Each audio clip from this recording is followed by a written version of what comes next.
Hello, hello, and welcome to Bitesized Podcast. I'm your host, Andali.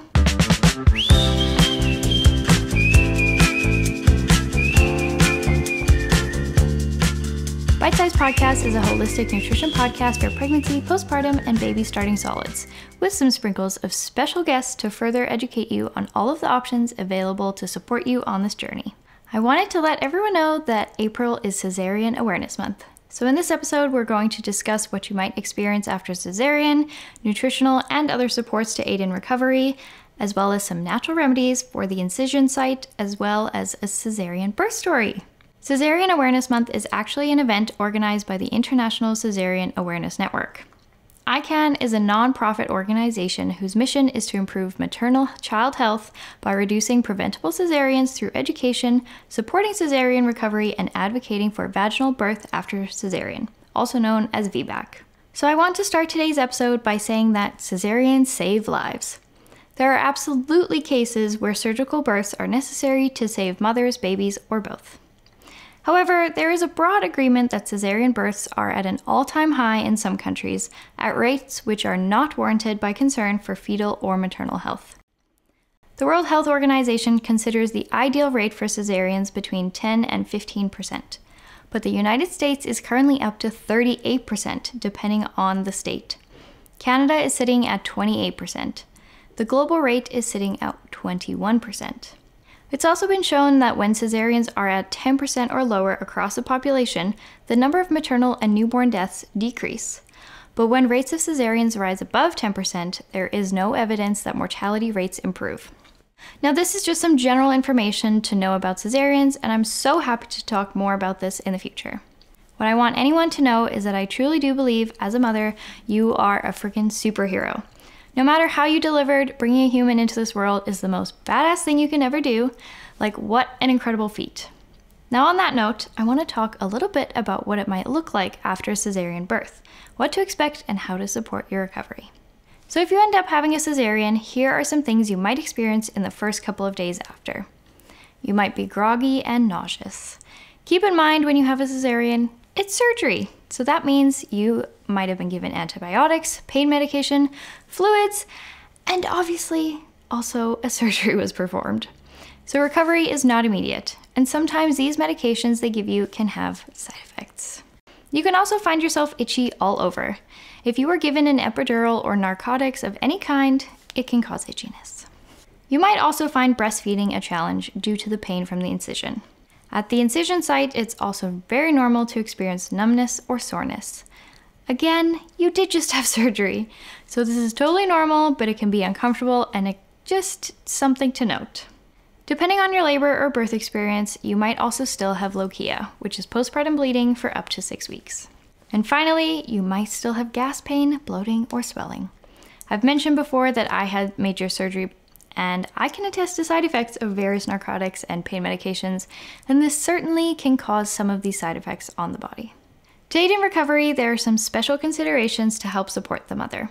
Oftentimes, cesarean births mean you might need to stay in the hospital longer, and we all know the unfortunately true stereotypes of horrendous hospital food. Honestly, this one truly irks me because when we are recovering from anything in life, we love to talk about healing foods. Everyone always thinks of the classic chicken noodle soup for flus, and again, you are recovering. So why is it that a hospital, which is literally full of people who need nutrient-dense foods, fulfill the stereotype of poor food? Anyway, rant over.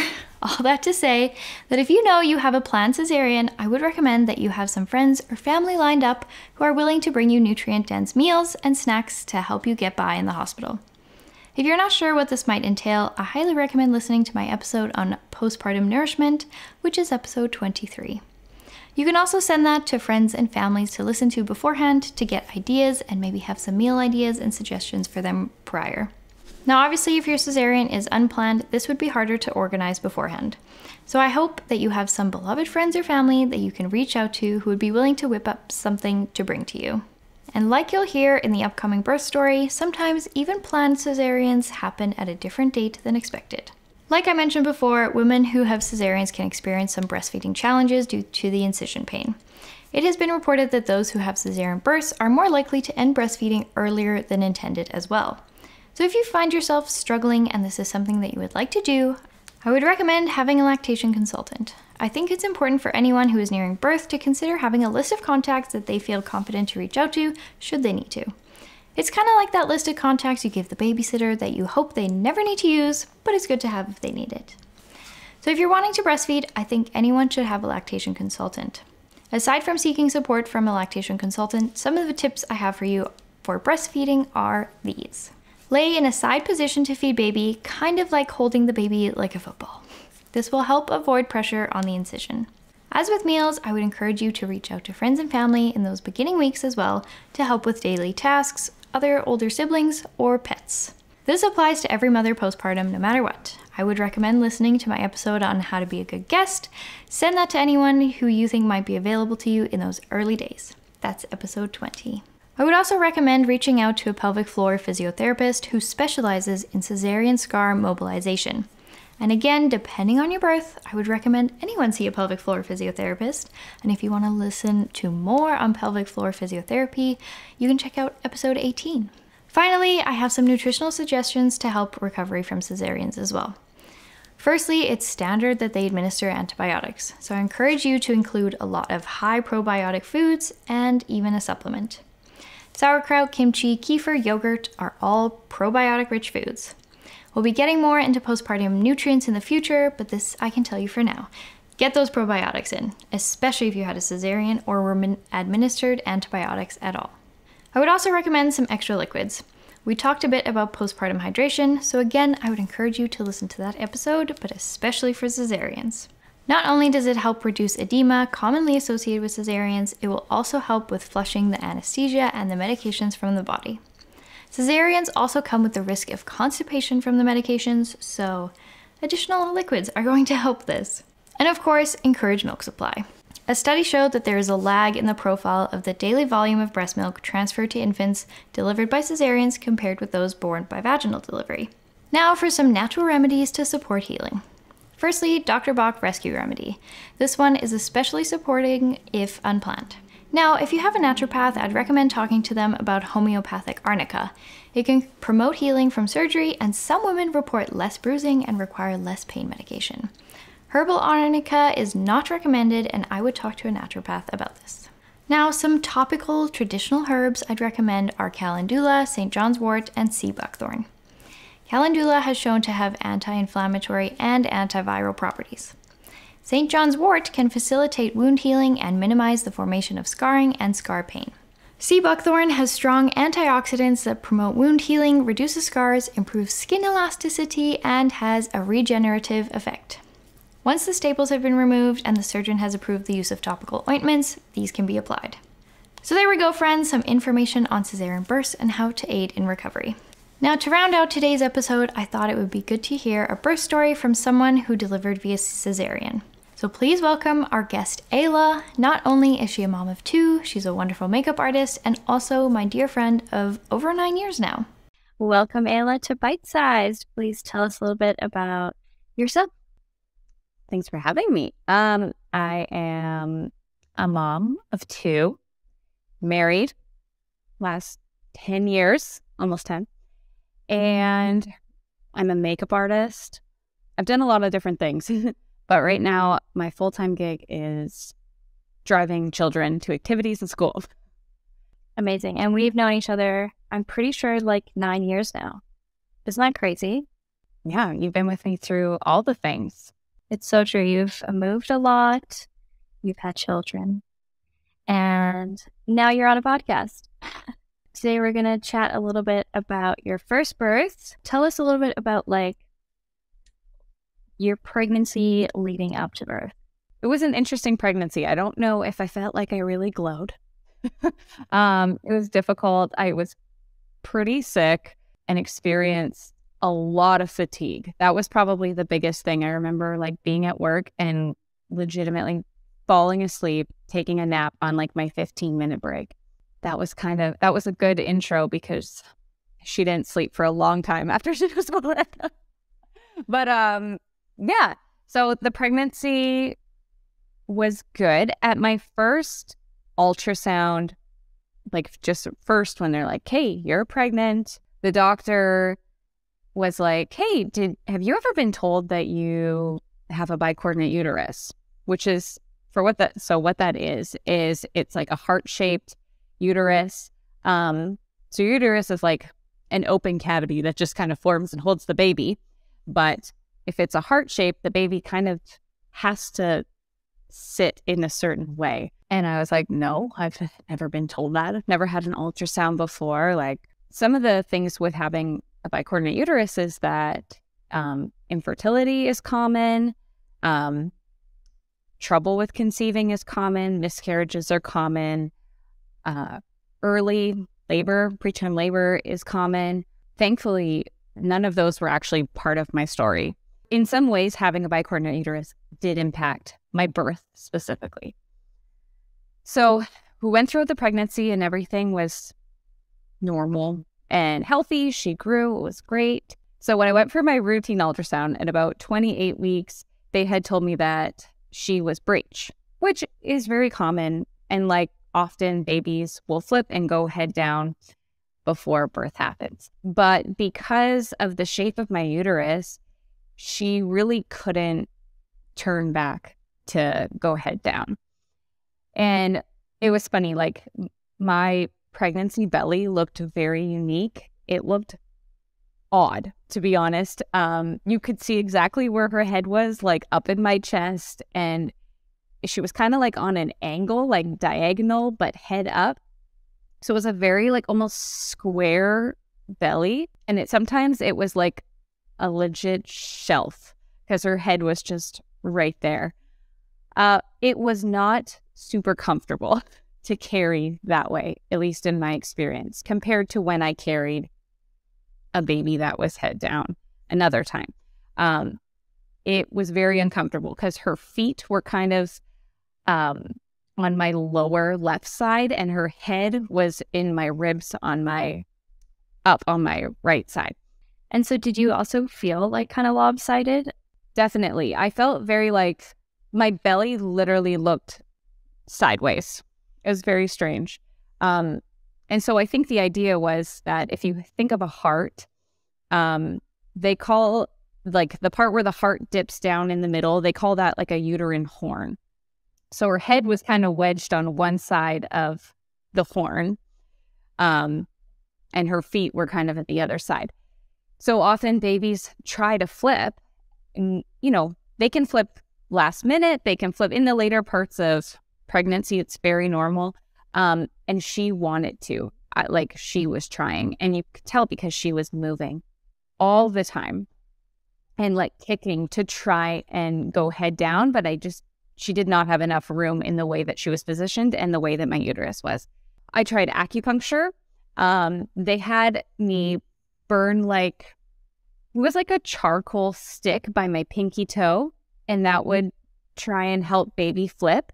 I really think that it would have worked if she'd had the space, because when I did that, she would move like crazy. So if anyone's trying to flip a baby, I wish they'd give it a shot. Okay, tell me more about that. When you say there was a charcoal stick burning, it was just like next to your pinky toe. It wasn't like in it. It was like beside it. Yeah. So they gave me the stick to take home, and I would light it beside my pinky toe, not on my toe, just beside, so that it would burn near my toe. After that, like for minutes after I would do that, she would move. So crazy. Was it like one side only or any pinky toe? I don't remember that part. I'm sure an acupuncturist would know if there's a specific side. I mean, this was like, 6 years ago now? Yeah, like 6.5 years ago. Yeah, so I tried a lot of different things. I tried hanging upside down in the different like spinning. I tried spinning babies, which is a very popular sort of baby flipping method. I don't know a lot of information about that, so, but I was trying things. Needless to say, she did not flip. So leading up to the birth, my doctor was like, let's try a manual flip. So I went to the hospital about a week before expecting to give birth, and they hooked me all up. I was on the IV, And so what the doctors do is that they actually manually move your baby from the outside. Like a very deep massage on the belly. Yes. So with their hands, they manually flip the baby from the outside. I have never actually experienced that because they didn't go through with it with me. I was all ready to go. And my doctor was like, let's just look at your charts one more time. And they looked at my ultrasounds and they were like, we don't feel comfortable doing a manual flip on you because of the shape of your uterus. Because their number one concern was that if they flipped her, the risk of the cord being wrapped around her head was higher. Whereas if there was maybe more space for baby without having the heart-shaped uterus, it would be okay. But because she had limited space, there was risk of the cord being wrapped. At least that was my understanding going through it. So it was in that moment that they decided that a scheduled C-section would be the best route for her. So I did not see that coming. It was unexpected and only maybe a week before she was born. So that was a change of plans for me. So you never know. You never know what route your birth is going to take. So when things went from like, oh, she could come any day to no, she's going to come sort of like at this time on this day, how did you feel? It is strange to pick the date of your baby's birth. I had to wrap my brain around it. I think I was pretty good at reframing. There had been so much like, will she flip? Will she not flip? Like a lot of unknowns of how it would happen that I think in some senses, just knowing what the plan was did put me at peace. And maybe that was me like, you know, we want to control how these things go. And someone was actually able to tell me like, this is how it's going to happen. So there was a part of me that was relieved, but then there also was a part of me that was disappointed because it was not what I thought it would look like. So tell us a little bit about what you were like envisioning your birth to originally look like. Yeah. So my ideal birth plan was to have a vaginal birth. I did go with a doctor because I have some other medical conditions that I wasn't sure how my body would respond in birth. But I did hire a doula who I really trusted. And so my plan was to kind of mix the, you know, maybe Western medicine with like some more natural approaches to birth, you know? Yeah, I had a full birth plan with my doula. We had planned how I would be in labor. We had talked about it with my husband. There was all the plans. But honestly, knowing that then we were transitioning to a C-section, having my doula walk through that with me was so great. That is probably one of the best things I could have done, even though I didn't go through labor. Some might think, well, why would you have a doula then? Like, what's the point? But honestly, it was so helpful because then leading up to the C-section, she was like, I have been in countless C-sections. You know, I'm going to tell you step by step, this is exactly what to expect. This is what's going to happen. There's not going to be any surprises. That was so reassuring because I think there's a lot of trauma around cesareans. And I'm grateful to say that I really don't have much. And I wonder if that has to do with I knew what it was going to look like and there weren't any surprises going through the process. So I do encourage moms, like, even if your plan is not to have a cesarean, we hope and pray that we get the birth plan that we would want. But it's still life has its plan of its own. So yeah, she walked me through what that would look like every step of the way. And so I was nervous. Like, don't get me wrong, I was nervous, but I felt confident that I knew what to expect. And for the most part, the actual procedure was exactly what I had expected it and had been told it would be. So that was really encouraging. So what did that look like? The day came and you kind of just like, you and your husband went to the hospital. Your doula came with you at the same time, or walk us through that a little. So that's where things took like a little bit of a turn because my water actually broke a week before my scheduled C-section. So, and I was really unsure. It was not like a movie water break. There was no gushing. There was like no dramatic scenes. It was kind of like, did I pee my pants or did my water break? I don't know. And me texting my doula to be like, is this a thing? I don't know. First baby, no idea.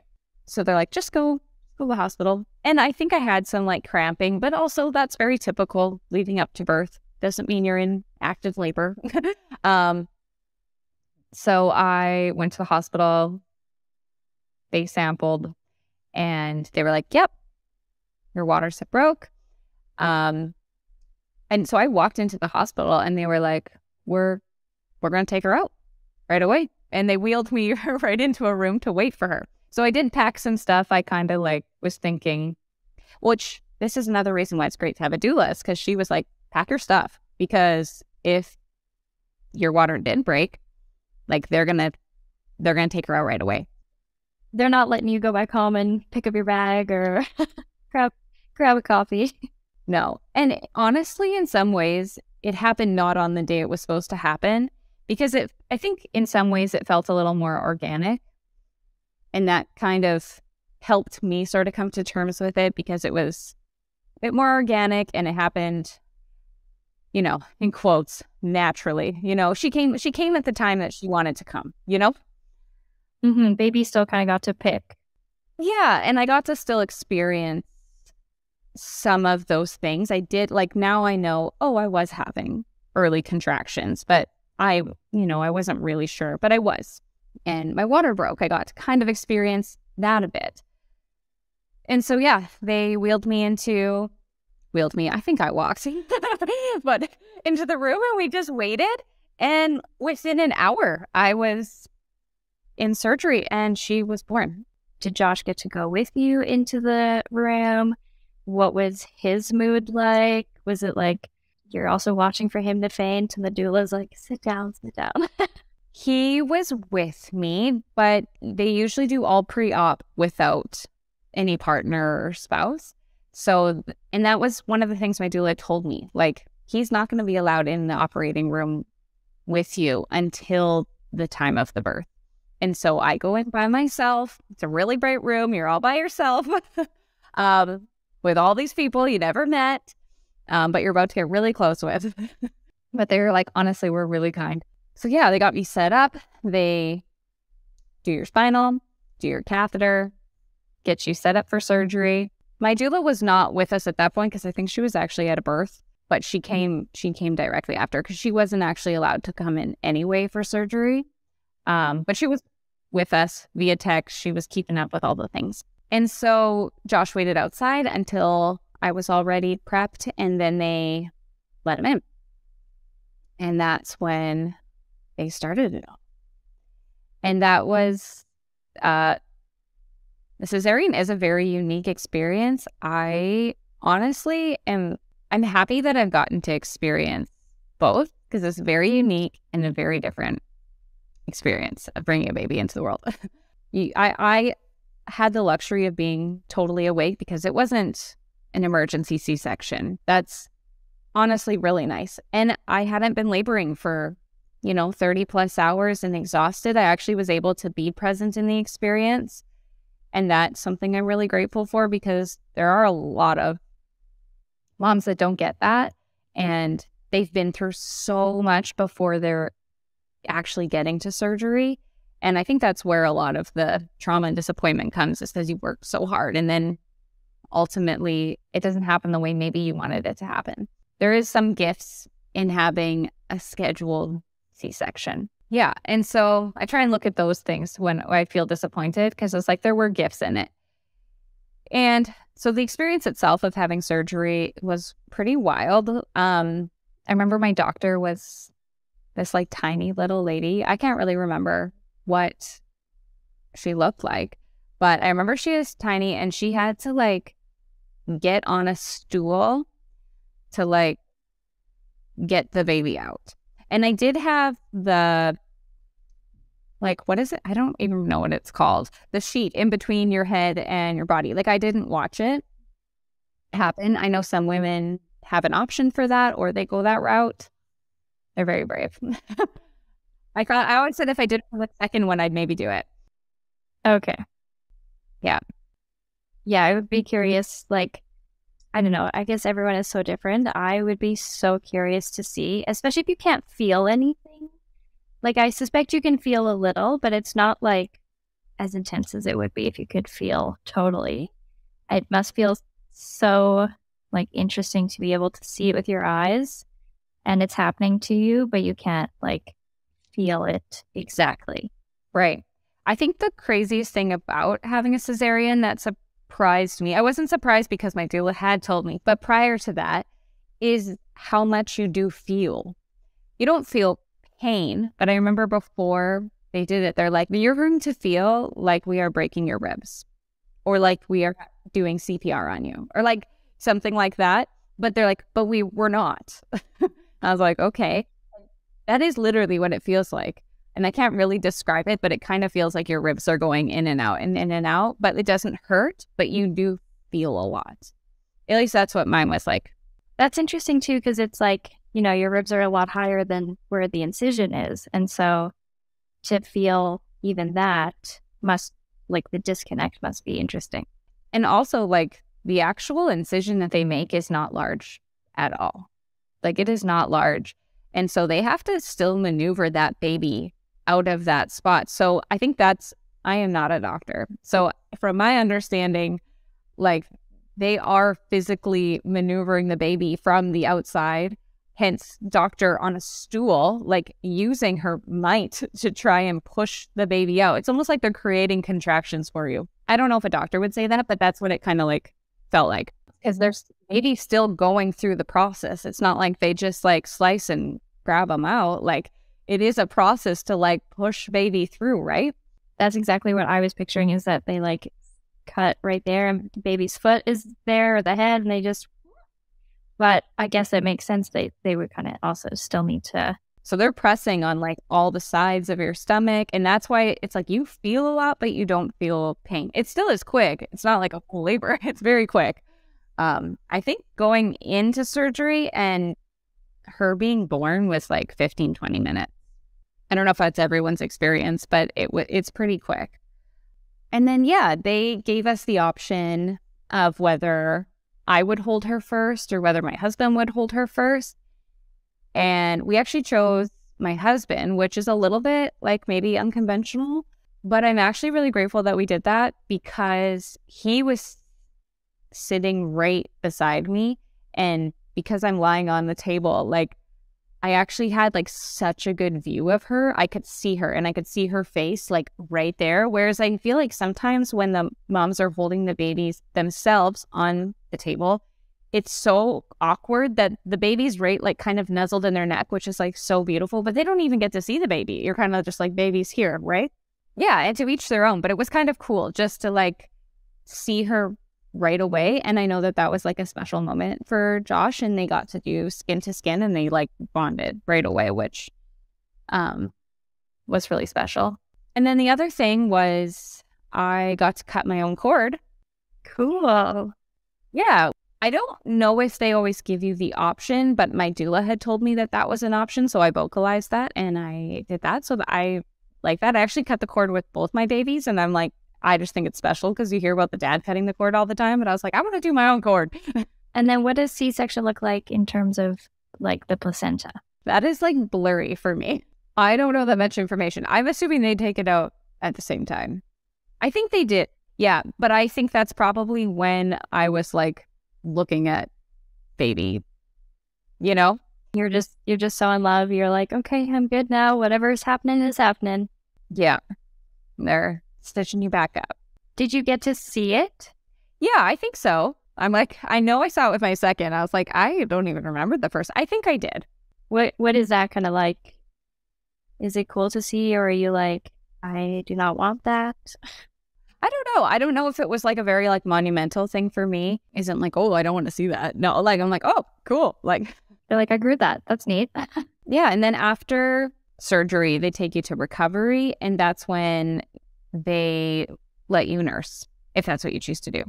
So it's very, very shortly after. So that's kind of the difference between having the vaginal birth where it's like baby goes right on you and you can nurse the minute babies out if you choose to do so. Whereas in a C-section, you kind of you got to wait a couple minutes to recovery. She was my first baby and I didn't know any different. So you kind of just have to take the experience as face value. So when you were in recovery, I'm very happy to hear it wasn't like super traumatic. What was being in recovery like? And sort of, I imagine you're in all births, it's like your emotions are very high and it's sort of an intense time. Lots is happening. And then you're in recovery and it must be a little bit more peaceful, less people. What did that look like and feel like? This is the part where having the C-section felt more difficult, was the recovery side of things for me personally. More if you were to say like moments that were really hard or even like traumatic, is like that would be more on the recovery side of things than the actual surgery itself, because that part was actually pretty peaceful for me. And I do like to talk about that because I don't hear a lot of people talk about surgery itself being a positive experience. However, recovery was difficult. I won't lie. I definitely was nauseous. Like directly after, I was nauseous from the spinal. And I remember we had like our family in there, like meeting the baby for the first time. And I look at my husband and I was like, you got to get everyone out like right now. And I was just vomiting. But that didn't last too long. They gave me some drugs for that. So that was good. But that's tough. We have a new baby and you're now. Recovery is not the most glamorous thing. And it's difficult because you know what? I think as a new mom, you want to be the person that's changing your baby's diaper and meeting all their needs. And you can't, like, in all those ways. I couldn't get up in the middle of the night and like get her. I mean, she ended up being just with me, but as far as like doing things for myself, it is a little bit of a shock to reality because you're like, I was so capable 24 hours ago and I'm so not capable now. And now I have more responsibility than I've ever had in my life, especially as a first-time mom. So it's humbling and you have to rely on other people. And right from the get-go, it's like I had to trust my husband. I had to trust nurses with my baby. That was like, well, I don't want anyone else doing anything for her. I want to do it all. But in some ways, it's good because it was like he was fully capable doing the dad thing. So that was good. I know everyone's experience is different when it comes to recovery from a cesarean. I would say my recovery was like a solid 6 weeks. At 6 weeks, I felt like I was like, I can do the normal things in life. And I remember even at 5 weeks, I attempted to take her to Costco by myself. And I had a long day. It was on my feet. And like, I was very capable. I could do it all, but my body really paid for it after. And some people are just at it. They can go do all the things. That was not me. I needed time to heal. And I needed time for my body to recover. I think that's good. That's like good advice is that, we always talk about how everyone's birth looks very different and you'll never know what yours is going to look like. But the same would go for recovery. And a lot of that is so dependent on how your birth goes, but also how your body is and how it adapts and everything and how much support you have too. So yeah, depending on how much support you have really can change your experience. I did have my mom come visit, but I didn't have family in the city with me, like actively helping. And so we got home from the hospital and it was like, it was me. It was me. It's funny kind of to look on it now, but it was like I was so afraid to even leave her alone. I remember needing to go to the bathroom and like dragging her like in a little bassinet. Like it was on the bassinet was like on the floor, like one of those Moses baskets. So she was in there, but like dragging it across the floor because I couldn't even like bend over to like pick her up. And like it was so fresh, but you get creative really quick. What you're talking about, comparing recovery, I think is so important. We often compare births. We compare birth stories. It's like, oh, well, she did this and this was her experience and she got the birth that I wanted or something like that. It was more difficult for me when I was comparing my recovery to other people's recovery. Like, I should be good by now. I should be able to go on that walk. I went to a party at 1 week postpartum, and although that was like good for my soul, party, I mean a get together with like other people. I left the house. Again, it's like I really paid for it when I came home because my body was just really exhausted. Don't compare your recovery. That's fair. Yeah, I remember looking back on that time. I mean, I was very young, and I remember just being like, I just want to see her baby. I just want to hold her baby. And now I'm like, man, I don't even remember how I helped. And I wish I was like bringing meals and checking in and like coming over just to like sit with the baby so you could pee in peace for like 30 seconds, you know? And so I think it's important to, yeah, like communicate those with the community that you do have around you. And it can be tough for sure. It's vulnerable to ask for help. It also kind of depends on what stage of life you have your kids in. I had my kids pretty young, and there was a lot of people in my life that didn't have kids yet. You know, I wasn't necessarily surrounded by people that had gone through it. You don't know until you go through it. A lot of what you wish you knew before, it comes from just the life experience and immersing yourself in it. Yeah, and I think there has to be grace for people too in that way. Like, if that's not part of your life, you don't know. Do you think, looking back, like, did you ever feel any shame? Was there anyone in your community or like even yourself, because it went differently than how you hoped, that you kind of were made to feel less than? Or yeah, how is the like what you imagined to what happened and sort of what society often feels, how did that like impact you? I definitely felt things. Definitely felt things. I don't think that anyone made me feel it any kind of way. I think I made myself feel those ways. I had to get over the lie that I cheated. That's how I felt. For me, it was like giving birth is like this passageway into motherhood, right? It's like maybe like initiation, for lack of better terms. And I felt like I cheated the system because I didn't have to go through labor. Now, I wouldn't exactly say that 5 weeks of recovery from a cesarean is cheating the system. I don't think nursing a newborn for the first time is cheating the system. You know, it's all real and it's all valid and it's all unique struggles, unique pains, unique growing processes. But at the time, I did struggle with that. And I don't know if it's just me as a woman, I wanted to experience what birth was like in a like really genuine way. I wanted to have that experience. Not only did I not have the experience that I thought I would, I also was nervous that I was like, I might never experience that, especially because my story was the way that it was. It wasn't just like, oh, it's a freak cesarean. It was like, oh, this might actually be a thing that keeps happening. That was a little harder to come to terms with. And spoiler alert, it wasn't. I ended up having a VBAC, which I'm so grateful for, but it was hard for me to come to terms with that when I didn't know. So yeah, it was difficult. It is difficult. But I think other C-section mamas, they kind of look at you and they're like, no, you didn't cheat. Like, I think at the end of the day too, it's so powerful to look back and realize that like you as a mom, no matter what happened, like you had to make a tough call. You did like the most badass thing ever by bringing another human into this world, however it happened. Like I don't think anyone other than other moms will ever understand how incredible that is. Like it's so exhilarating and powerful and like just the most amazing thing. And however it looks is just the best anyway.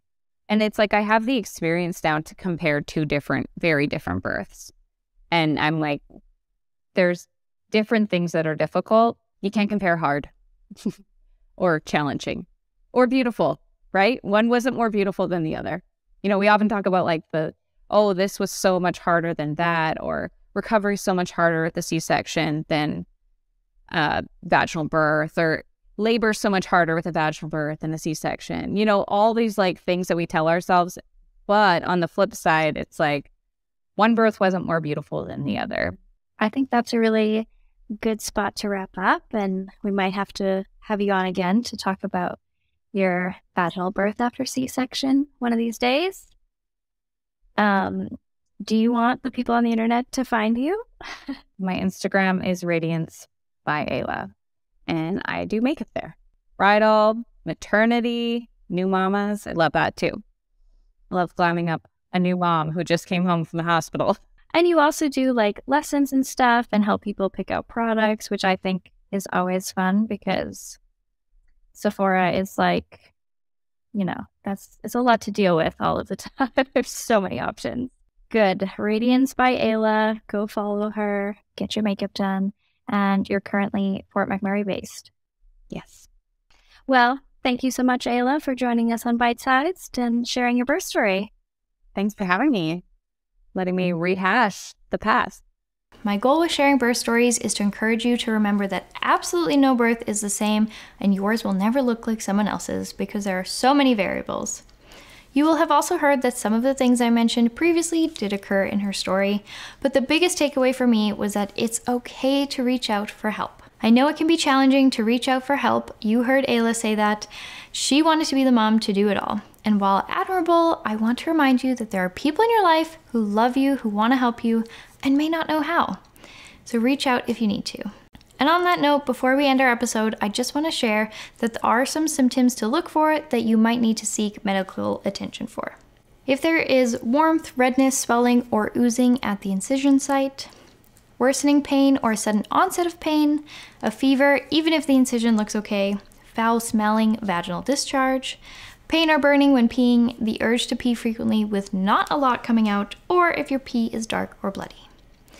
Any signs of a blood clot, such as severe or persistent pain, tenderness, or warmth in one area of the leg, or one leg that is more swollen than the other. These are all signs to look for and pay attention to. If you're experiencing any of them after cesarean, I would highly recommend seeking medical attention. So there you have it, friends. Thank you for joining us at the dinner table this week. I hope you learned more about how to support recovery from a cesarean birth, how to engage your support circle for help, and to remember that you are a badass mother. Don't forget, I have some great discount codes for you. Needed is a wonderful supplement company for you and your partner, but I want to advise you to continue taking your prenatal into postpartum, especially if you are breastfeeding. You will want to continue to support your nutrient stores throughout recovery, but also for the duration of breastfeeding. You can use my code Bitesized for 20% off your order, and remember, there's 3 options for a prenatal: the essential, a powder, and a multi. Now, you may not be thinking baby number 2 yet or ever, and that is where Ovry comes in. You can use their ovulation strips to avoid baby number 2, or if you're feeling 2 under 2, you can plan for that as well. My code is Bitesize10 for 10% off your order. Remember, even if your period doesn't return, you can still get pregnant, so knowing when you're ovulating, if you want to avoid it, the ovulation strips are going to be your best friend. Don't forget to find us on Instagram at bitesize.podcast. Thank you so much for tuning in today. Leave us a 5-star review and rating. And in case no one has told you today, you look radishing. Bye! Although I am a certified holistic nutrition consultant, I am not your consultant. This podcast is for educational and entertainment purposes only and is not always specific to you and your needs. While I strive to provide you the most up-to-date and accurate information about nutrition, this is not a substitute for professional and medical advice, and you should not rely solely on the information herein.